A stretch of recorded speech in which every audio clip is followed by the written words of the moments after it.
Amen, gloire à Dieu. Oui, nous avons besoin de l'intervention divine.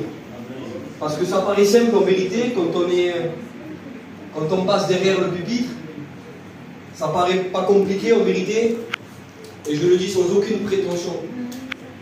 Si je parlerais de moi, j'aurais une certaine facilité.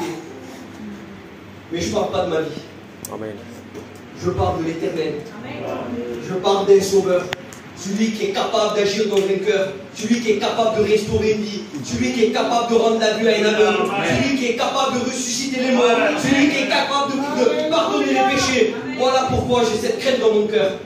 Parce que je ne parle pas de n'importe qui finalement. Je parle de celui qui s'est donné en rançon pour chacun d'entre nous. Je parle de celui qui est monté sur une croix pour chacun d'entre nous. Je parle de celui qui a tout pouvoir ici-bas sur cette terre. Amen, gloire à Dieu. Alors le Seigneur m'a confondu, je parlais avec l'étudiant ce matin au téléphone, et puis je me suis préparé un message. Et honnêtement, je vais être honnête avec vous, si je pourrais dire c'est un message construit. C'est ce que je disais aux frères. J'ai aucune capacité, mais Dieu nous y aide, et puis je pense qu'on est un petit peu quand même intelligent pour pouvoir essayer de faire au mieux. Mais ce matin, je prenais la voiture, c'est ce que je disais aux frères. Et puis en priant le Seigneur, je pensais un petit peu au message de ce soir. Et puis le Seigneur s'est arrêté à une autre vision. Alors évidemment, Dieu ne m'a pas révélé d'une manière extraordinaire. Ça s'est passé dans mon cœur. Ça s'est passé tout simplement entre lui et moi. Et puis la vision que j'avais, si je pourrais dire la construction du message que j'avais, eh bien, le Seigneur m'a montré que ce n'était pas celui-là. Et que le Seigneur, tout simplement, il sait ce qu'il fait. Amen. Alors c'est ce que je disais au frère, au deuxième étudiant. Je disais, il ne me reste plus qu'une seule chose à faire, c'est de lui faire confiance. Amen. Amen, gloire à Dieu. Alors sans plus tarder, je vais rentrer dans ce qui est la parole de Dieu. Alors je sais qu'il fait chaud, je vais essayer d'aller au plus vite. Mais la parole de Dieu doit primer. Parce que sinon, si on sortirait de ce lieu sans que la parole prime, ben au final, nous sommes venus, nous avons un petit peu souffert de la chaleur, et puis on rentre comme nous sommes rentrés. Ça serait triste en vérité. Moi ce soir, je crois au miracle. Amen. Ce soir, je crois aux grandes choses.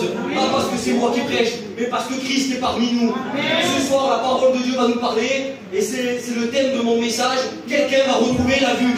Amen. Quelle importance, sauveur. Je ne sais pas si vous réalisez finalement, mais un homme, la parole de Dieu nous parle d'un homme qui était aveugle, un homme qui était dans le désespoir, un homme que sa vie était foutue, un homme que finalement il n'avait plus d'avenir pour sa vie. Et puis le Seigneur ce soir il va vous parler. Et je le crois de tout mon cœur. Amen. Alors on va prendre la parole de Dieu et on va lire le texte dans l'évangile de Marc au chapitre 10 et au verset 46. Amen. Ils arrivèrent à Jéricho et lorsque Jésus en sortit avec ses disciples, une assez grande foule, le fils de Timée, Bartimée, mendiant aveugle, était assis au bord du chemin. Il a entendu que c'était Jésus de Nazareth et il se mit à crier, « Fils de David, Jésus, aie pitié de moi !» Plusieurs le reprennent, Seigneur, pour le faire taire, mais il criait beaucoup plus fort, « Fils de David, aie pitié de moi !» Jésus s'arrête et il dit, « Apportez-le !» Et ils apportent l'aveugle en lui disant, « Prends courage, lève-toi, il t'appelle. » L'aveugle jeta son manteau, il se leva d'un bond, vient vers Jésus. Jésus, prenant la parole, lui dit, « Que veux-tu que je fasse ?» L'aveugle répond, « Rabboni, lui répondit l'aveugle, que je recouvre la vue. » Amen. Et Jésus lui dit, « Va, ta foi t'a sauvé. » Aussitôt, il recouvra la vue et il suivit Jésus dans le chemin. Amen. Gloire à Dieu. Alors l'histoire, elle n'est pas très compliquée. Elle est plutôt claire, elle est plutôt nette finalement. La Bible nous parle d'un homme qui était dans le désespoir total. Un homme aveugle. Un homme qui finalement ne pouvait pas vivre comme tout le monde. À cette époque, quelqu'un qui était aveugle ne pouvait pas avoir un besoin si je pourrais dire, comme aujourd'hui, avec les aides sociaux que nous pouvons avoir, et tout ce qui s'ensuit, les aides que la France peut nous donner, à cette époque-là, ils étaient démunis, ils n'avaient rien. La seule chose pour survivre, c'était tout simplement de vivre selon ce qu'on pouvait lui apporter. Finalement, qu'est-ce qu'il faisait? Il mangeait. C'est la Bible qui nous le dit. Et puis, le Seigneur n'a pas voulu que je m'arrête dans ces thèmes-là. C'est ce que je disais. Je me suis construit ce message, mais finalement, le Seigneur ne m'a pas arrêté là. Le Seigneur a voulu que je m'arrête, que cet aveugle, finalement, malgré son désespoir, malgré la vie chaotique qu'il pouvait avoir, il était au bord du chemin. Et là, je me suis dit, Seigneur, au bord du chemin, ça a interpellé de suite mon cœur quand le Seigneur a voulu que je m'arrête dans ce mot, si vous préférez. Parce que le bord du chemin, peu importe la situation qu'on vit, c'est pas un lieu où on doit s'arrêter. C'est pas un lieu où on peut s'installer finalement. Le bord du chemin, c'est pas une vision, c'est pas un endroit qu'on va sortir de chez nous en disant tiens, je vais m'arrêter au bord de la route. Parce que même s'il mangeait, et je reviens un petit peu dans l'histoire et c'est important de le préciser, même s'il mendiait, je pense que quelqu'un qui vit avec le monde, si je pourrais dire, il va s'installer dans une place publique, il va s'installer devant un magasin, il va s'installer devant un restaurant, il va s'installer différemment là où il y a des patients qui vont s'installer pour pouvoir manger ou faire autre chose. Mais au bord de la route, finalement, il a peu de chances que les gens s'arrêtent. Parce qu'une route, un chemin, c'est fait pour y passer. Les gens ne s'arrêtent pas, ils ne s'attardent pas là-dessus. Quelqu'un qui passe sur une route, c'est pour aller d'un point A à un point B. Et c'est bizarre, le Seigneur a interpellé mon cœur, il m'a dit, mais lui, il s'est arrêté là. Bartimée, il semblerait que lui, il est sorti de chez lui avec cette détermination, s'asseoir au bord du chemin. Alors je ne sais pas comment vous le voyez, vous, ce soir, mais le Seigneur a parlé à mon cœur. Parce que chacun d'entre nous, bien souvent, s'arrête au bord du chemin. Alors vous allez me dire, mais pourquoi on s'arrête au bord du chemin? Parce qu'il y a deux manières. La parole de Dieu nous parle du chemin qui mène au paradis. Le chemin qui mène, avec le chemin tout simplement, c'est Christ. Mais il y a aussi le chemin du monde. Celui-là, il ne faut pas le plier. Parce que du moment, excusez-moi de l'expression, mais quand nous venons au monde, on a forcément un chemin à emprunter. Le chemin de la réussite. Le chemin de pouvoir se marier, construire un foyer, le chemin de réussir sa vie, le chemin de pouvoir s'acheter ou peut-être même voyager, des projets, un avenir. C'est ça le chemin que nous pouvons emprunter en réalité. Et puis il y a le chemin de ces personnes-là, si je pourrais dire ainsi, qui sont un petit peu entre deux eaux et qui connaissent la parole de Dieu.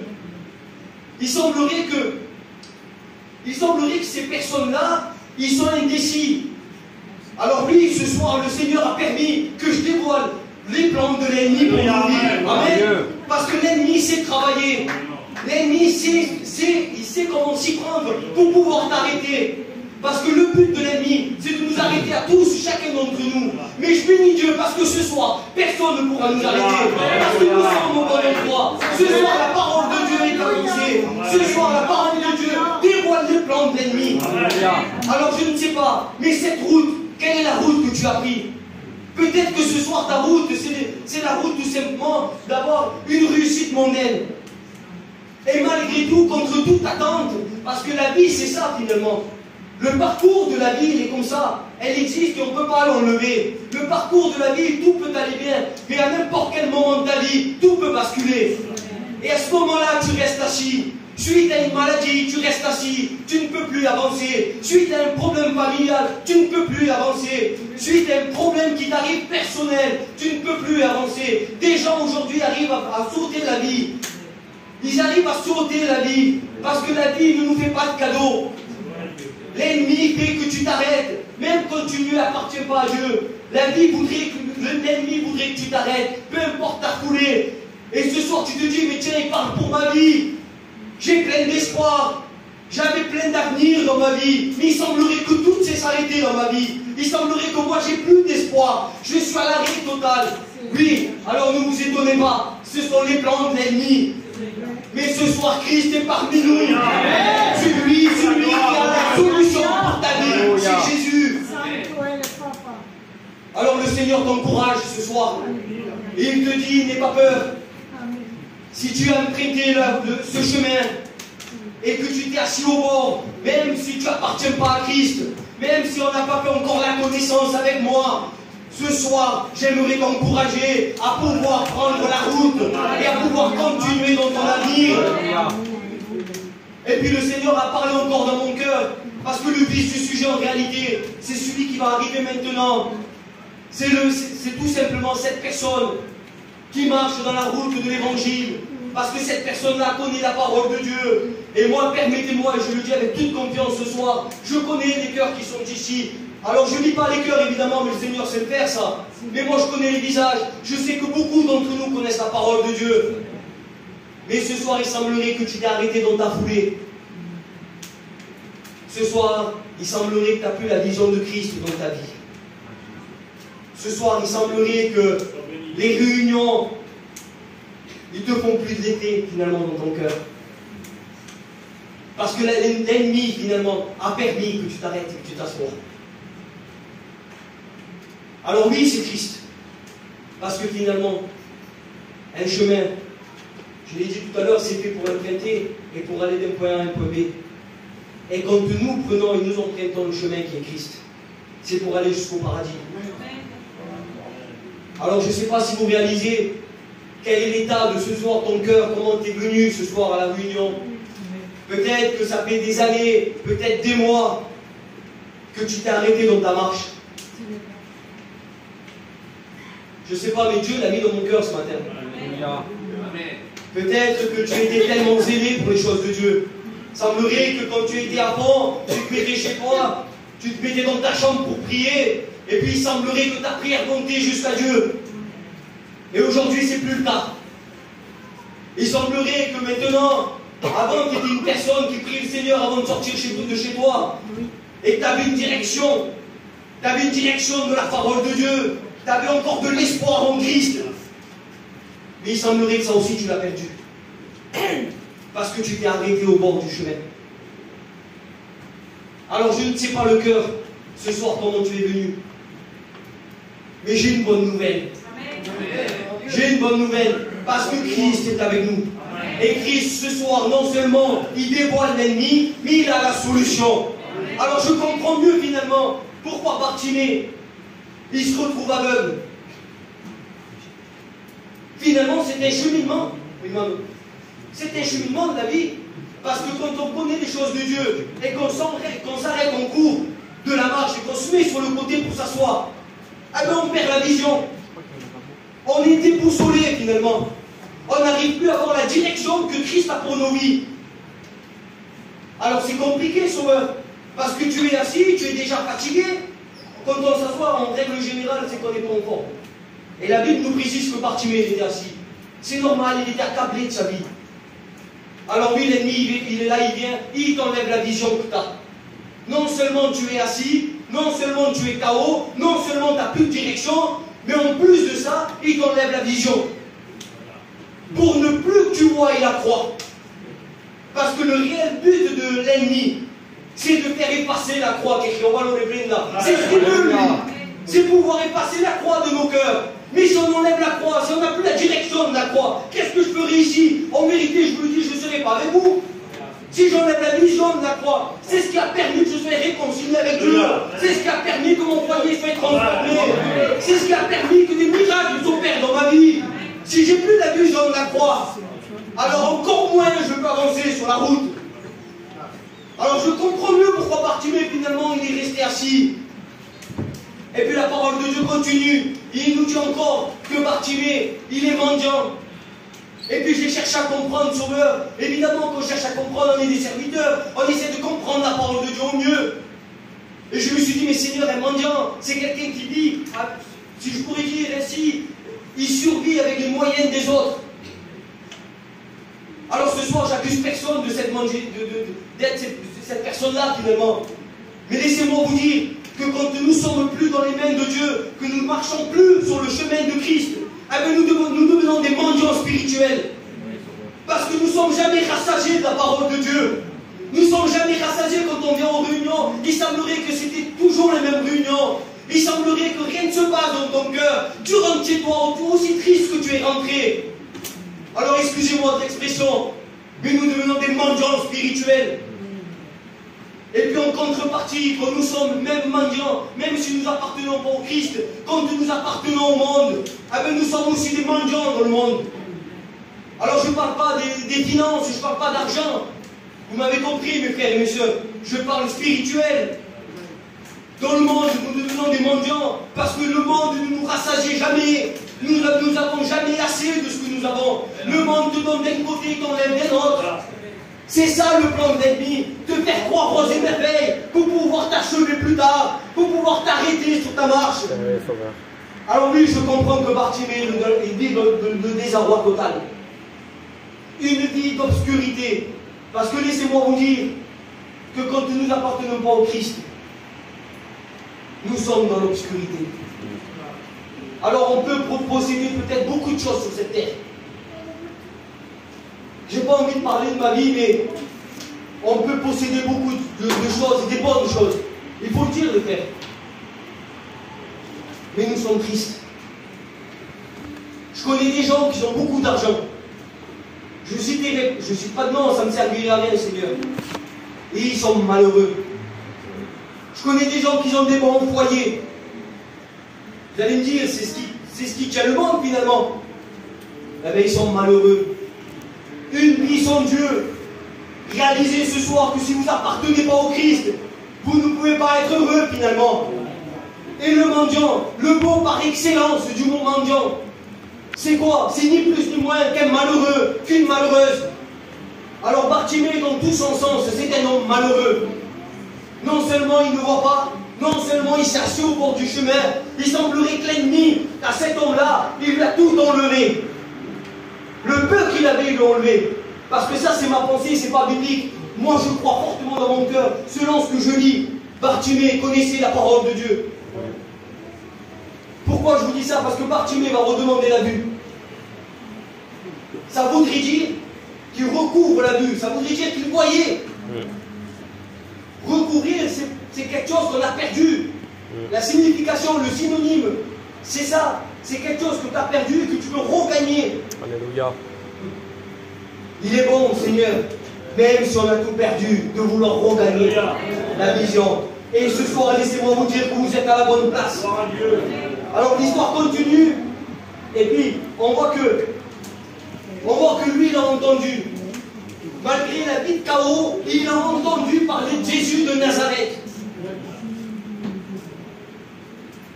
Et puis je me suis dit, Sauveur, quelle grâce il a eue. Parce que peut-être c'était l'inattendu. Pour lui, pas pour Jésus. Mais pour lui, c'était inattendu. Je me suis dit, Seigneur, quelle grâce. Parce que finalement, tu es venu à son secours. Et tu as permis qu'il entende que Jésus de Nazareth passe par là. Et c'est à ça, finalement, que Bartimée va prendre le devant et qui va commencer à l'appeler fils de David. Aie pitié de moi. Et je me suis dit, mais pourquoi, Seigneur? Il a entendu parler que c'était Jésus de Nazareth. Et là, maintenant, lui, son discours, il l'appelle fils de David. Alors, je me suis penché dessus. Et puis, Dieu a parlé à mon cœur. Et puis, c'est pas bien compliqué, mais il semblerait que Bartimée comprenne quelque chose dans son cœur. Et puis, ce soir, je ne sais pas si vous comprenez quelque chose dans votre cœur. Est-ce que ce soir, vous voyez Jésus comme Jésus de Nazareth, ou est-ce que vous le voyez comme Bartimée? Parce que Bartimée, il a vu comme fils de David. Il a vu comme le Messie. Alléluia. Il a vu comme le Sauveur. Il a vu comme celui qui avait la possibilité de résoudre son problème. Amen. Il ne s'est pas attardé sur Jésus de Nazareth. Parce que ça, Jésus de Nazareth, c'est quel nom finalement? Mais fils de David, pour les Juifs à l'époque, c'était le Messie. Il avait reconnu Christ comme Sauveur. Il avait reconnu Christ comme celui qui avait la possibilité de changer son cœur, de lui donner la vision et de le faire marcher. Amen, gloire à Dieu. Amen. Et c'est ce qui s'est passé pour Bartimée. Il commence à comprendre que ce n'est pas Jésus de Nazareth, mais ça va au-delà. C'est le Messie, c'est celui qui a été envoyé de Dieu. C'est le Fils du Dieu très haut. Amen. Amen. Et puis la Bible continue. Il semblerait que au premier cri, il y a une catégorie de foule qui veulent l'arrêter. Et là, je me suis dit, Seigneur, on a toujours la même version. on se dit, je me suis dit, qui pourrait nous arrêter finalement? Qui pourrait nous arrêter? Et j'ai cherché un petit peu à comprendre. Et puis le Seigneur a parlé encore à mon cœur. Il m'a dit, mais tout simplement, la foule, ça peut être aussi pas la foule de l'extérieur. Il ne faut pas croire que la foule de l'extérieur sont venus automatiquement pour l'arrêter. Même si c'est le cas, c'est spirituel, les frères et sœurs. Mais il semblerait que ton entourage t'en empêche de crier à Christ. Ta fréquentation t'en empêche de crier à Christ. Ta famille peut t'empêcher de crier à Christ. Tes enfants, c'est malheureux, mais c'est la vérité. Quand on ne côtoie pas les bonnes personnes, quand on ne fréquente pas les bonnes personnes, quand on n'est pas en contact des chrétiens, quand on n'est pas en contact des serviteurs, quand on n'est pas en contact de nos frères et sœurs en Christ, alors qu'est-ce qui se passe? Quand il t'arrive un malheur et que tu t'assois sur le chemin, au bord du chemin, ah ben c'est pas ces personnes-là qui vont te tendre la main comme il faut. Mais ils vont t'accabler. Ils vont dire, il n'y a plus de solution. Change ta méthode, change ta vie. Essaye de t'en sortir. Laissez-moi vous dire que vous avez perdu le combat. Et par contre, au deuxième cri, je bénis Dieu. Amen. Au deuxième cri, Christ va l'entendre et là il s'arrête. Il est bon de crier au Seigneur. Il est bon de savoir crier à Dieu dans nos besoins, dans nos faiblesses. Parce que le Seigneur s'arrête quand nous l'acclamons. La Bible nous dit que quand un malheureux crie, l'Éternel l'entend. C'est ce qui s'est passé pour Bartimée. Finalement, c'est ce qu'il a fait. Il a crié et l'Éternel s'est arrêté. Amen. Amen. Et là, il semblerait qu'il y ait une deuxième catégorie de personnes. Il y a une deuxième catégorie de personnes. Pourquoi je dis ça?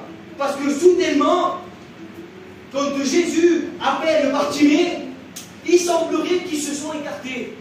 Il semblerait que Jésus, ben, c'est logique, en même temps ce que je dis, c'est biblique. S'il appelle en lui disant « Amenez-le-moi », c'est que j'étais pas si près. Ce soir, peut-être tu ne te sens pas si près de Christ. Peut-être ce soir, tu te dis « Je ne suis pas près de Jésus. Je ne me sens pas près, José. » Tu me disais ça, mon frère, des fois. Je ne me sens pas près. Laissez-moi vous dire que Christ s'est arrêté. Peu importe la distance qui te sépare du Seigneur, ce soir le Seigneur voudrait te dire, apportez-le, amenez-moi-le. Ce soir tu es encore capable de venir à Jésus. Amen. Je bénis le Seigneur, quelle grâce nous avons en vérité. Et puis la deuxième poule, la deuxième catégorie de personnes, si je pourrais dire, eux ce sont les chrétiens, ce sont les piliers, ce sont les serviteurs, c'est ce que je fais moi ce soir pour vous. Prenez courage. Jésus t'appelle. Ce soir, il y a la solution. Ce soir, la vision peut te retourner. Le Seigneur, ce soir, peut guérir ta maladie. Le Seigneur, ce soir, a un plan merveilleux pour nos vies. Je ne sais pas quelle est ta position. Combien d'années que tu t'es arrêté sur le bord du chemin. Ce soir, Christ a dévoilé les plans de l'ennemi. Amen. Gloire à Dieu, ce soir, il y a une victoire. Ce soir, il y a la possibilité de tout changer. Et de repartir à zéro. La Bible nous dit, et pour finir, mes frères et sœurs, aussitôt Jésus, il va lui redonner la vue. Gloire à Dieu. Contrairement à d'autres miracles par rapport à la vision, de tête comme ça, j'en ai 3 avec Bartimée, et 2 en précision. Il y a l'aveugle de Bethsaïda. Il semblerait que Jésus manipule la terre, la boue, sa salive. Il semblerait qu'il y a quelque chose qui se passe pour cet aveugle. Et puis on a l'aveugle de Siloué. Procède, si je pourrais dire, c'est similaire. Et puis ils vont l'envoyer dans une fontaine appelée Siloué pour qu'il puisse se rincer. Alors je ne vais pas rentrer dans ces messages-là, Seigneur, ça serait tout de suite trop chaud. Mais pour Bartimée, non. Il semblerait que ça ait été aussi simple. Et je bénis le Seigneur, parce que Dieu connaît les cœurs de chacun. Amen. La Bible nous dit qu'il ne poussera jamais ses enfants au-delà de ses forces. C'est ce qui s'est passé pour Bartimée. Il n'avait plus de force, Bartimée. Il n'aurait pas été capable d'aller autre part. Il n'aurait pas été capable d'aller à la fontaine de Siloué. Il n'aurait pas été capable d'attendre, peut-être. Mais Bartimée, même avant le miracle, et c'est là l'importance, et je finirai avec ça, c'est qu'il va jeter son manteau. Avant que Christ opère le miracle, il va jeter le manteau. La seule chose qui lui restait. Je ne sais pas qu'est-ce qui te reste dans ce monde. Il y a combien d'années Ça te porte sur toi. Tu n'arrives pas à te débarrasser finalement. Il semblerait que ce manteau te pèse sur les épaules. Il semblerait que tu n'as plus de solution même à cause de ce manteau. Il t'enlève une bénédiction, ce manteau. Bartimée l'avait compris, Sauveur. Il n'a plus perdu de temps. Avant le miracle, il a jeté son manteau. Amen. Alors je me suis dit, Seigneur, quel courage. Je ne sais pas si vous arrivez à rentrer dans l'histoire, mais un mendiant aveugle, le manteau, c'était l'unique chose qui lui restait pour sauver. Par les temps de chaleur, par les temps de froid, par les temps de pluie, il est bon d'avoir un manteau. Bartimée n'entend pas du miracle. Il a cru. Pas de lumière. Et vous voyez pourquoi il a cru? Je vais vous le dire maintenant. Oui, tout de même le suspense. C'est parce que le Seigneur va lui poser une question et va lui dire que veux-tu que je fasse pour toi? Étrange la question de Jésus. Comme si Jésus ne savait pas. Jésus savait qu'il avait rendez-vous avec Bartimée. Jésus sait, connaît ton besoin. Connaissez cette réunion. Il va lui poser la question. Et puis, l'aveugle Bartimée va lui répondre, Rabboni, que je recours. Rabboni, ça veut dire maître. Il a reconnu comme fils de Dieu. Alléluia. Il a reconnu son état finalement, Bartimée. C'est ni plus ni moins que ça, et puis il le reconnaît comme maître. Je ne sais pas ce soir si vous arrivez à voir l'image, mais pour ma vie, j'en ai besoin, Sauveur. J'ai besoin de me rappeler dans mon cœur que c'est le Fils du Dieu. Alléluia. C'est celui qui s'est donné à la croix pour chacun d'entre nous. J'ai besoin de vivre avec la croix devant moi. Et les mesdames me disent sans aucune prétention. En vérité, si j'ai plus ça, vous ne me verrez plus passer derrière ce pupitre. Parce que je suis qu'un homme, moi. Je ne deals pas avec mes capacités. Ça a été la prière encore de cet après-midi. Seigneur, tu veux te servir de moi, mais je n'ai aucune capacité. Le Sauveur. Mais je sens qui j'ai cru. Amen. Comme Bartimée, je le reconnais bien plus que Sauveur, mais comme maître dans ma vie.